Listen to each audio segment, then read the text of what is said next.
Hello friend, welcome back to my cooking channel. आग को आसूची होलीर पर्व और बिना गुजारे तो होली फिका फिका ही लगी थाए। आज मु आपण मान सहित शेयर करी ड्राई फ्रुट्स कोकोनट स्टफिंग रे भरपूर बिल्कुल मीठा दुकान परिका गुजिया रेसिपी। ए रेसिपी को फॉलो करी आपण माने मध्य घरे परफेक्ट डेलीशियस एवं फ्लेकी गुजिया बनै पारिबे। तो चलंतु सांग माने स्टार्ट करिबा आजिर होली स्पेशल गुजिया रेसिपी। गुजिया बनवाई देखो गोटे बाउल 1.5 कप अटा नहीं जाइए। आपण मैंने चाहिए अटा जगह मैदा को आड करेंगे। तापर टेस्ट को बालांस करने आम देदेबा गोटे पिंच लुण, 2 चम्मच घी को देदेबा आम क्रिस्पी करने गुजिया को। तापर भल भाव हाथ में एमती चकटी नेबा। घी सब आड़े भल भाव मिसी सारा पर आम अल्प अल्प पानी आड कर गोटे आम हार्ड डो बनवा। डो को बेसी हार्ड करें कि सफ्ट करें। तापर आम यहाँ रेस्ट पर रखीदे 10 मिनट पर्यंत। से भीतर चलते आम गुजिया स्टफिंग रेडी करवा। सो एबे आम गैस ऑन करी पैन को गरम करना। देन ऐड करबा 2 teaspoon desi ghee. Then add करबा ड्राई फ्रूट 2 टीस्पून सूजी, desiccated coconut, taste sugar and 4 teaspoon milk powder. एबे आम सब जिनस को भल भाव मिसई नबा। चीनी टिके भल भाव मेल्ट हो गला पर देखंतु फाइनली रेडी हो गला हमर गुजिया पई स्टफिंग। एठी आज आम सीरा वाला और बिना सीरा वाला 2 प्रकार गुजिया बनैबा। तो चलते सीरा वाला गुजिया बनैबा आम प्रथम सीरा को रेडी करनबा। सेथि में देखंतु एठी बाउल बसि नेछि। एथिरे आम 1.5 कप पानी रे 1 कप चीनी को ऐड करनबा और किछि समय फुटे नबा। तापर सीरा रे भल वासना आसा पई गोटे गुजरात को पकई देबा। तापर याको भल भाव मिसई नबा। सीरा टिके भल भाव फुटी आसिला पर देखिबे हाथ को चिपचिपा लागो माने गोटे तार आसपा आसपा हबो। से स्टेज रे गैस रे फ्लेम को ऑफ करनबा।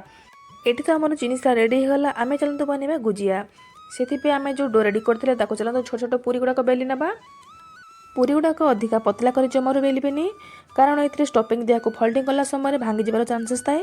जेतेबेला आमे याको फ्राई करबा खोली जिबार चांसेस थाए। ये देखो पूरी गुटा को बेल नहीं। एमें स्टफिंग देदेबा और भल भाव फोल्ड करना।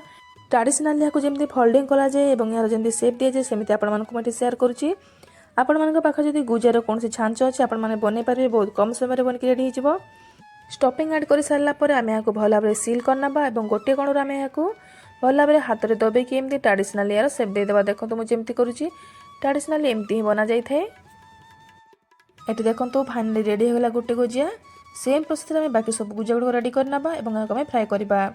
से गैस ऑन कर तेल को गरम करना। तेल हल्का गरम थी समय गोटे गोटे कर सब गुजिया को ऐड करना। आ मन रखिए गैस फ्लेम को हाई जमारू करेंगे। जदि हाई रे करदे ऊपर छाणी हो भीतर कंचा रही क्रिस्पी हेनी। देखो हल्का गरम थी तेल मुझे ऐड करी टी बबल्स स्टार्ट हो गला। ये छाणी हो गला आपे आपे ऊपर को उठी आसते। ये देखो फाइनली गुजिया गुड़ाक परफेक्टली कलर और क्रिस्पी छाणी हो गला। एबे आम यहाँ गोटे प्लेट को काढ़ी नबा। आपण मैंने एमती ही गुजिया को खाई पारे बहुत बढ़िया टेस्ट लगी थाए। आउ जदि आपण मानकु मीठा वाला गुजिया पसंद ताहले आम जो सीरा बन रखिले सेथिरे ऐड करिया को मीठा गुजिया मध्य बनै पारिबे। एठी तो आपण देखि जानि पारथुबे गुजियाटी केते परफेक्ट बनछि। कलर मध्य परफेक्ट आसीछि, कोनी साइड फाटेनी। आपण माने मध्य एथर होली रे एपरि गुजिया घरे बने खाउते और होली को एंजॉय करंतु। तो सांग माने मोर हे होली स्पेशल गुजिया रेसिपी आपण मानकु केमति लागिला मते कमेंट सेक्शन रे निश्चय जणाइबे। जदि भिडियोटी भल लगी ताहले मो चैनल को लाइक सब्सक्राइब करने सहित पाखरे थिबा बेल आइकन को दबाई देबे, जहा फल कि मोर नुआ नुआ रेसिपी गुड़ाक नोटिफिकेशन आपण मानक पाखरे सर्वप्रथमे पहुँची पारिबो। तो रहिले सांग माने देखा हबा आ गुटे नुआ रेसिपी सहित नेक्स्ट वीडियो रे। जय जगन्नाथ। Advance happy Holi.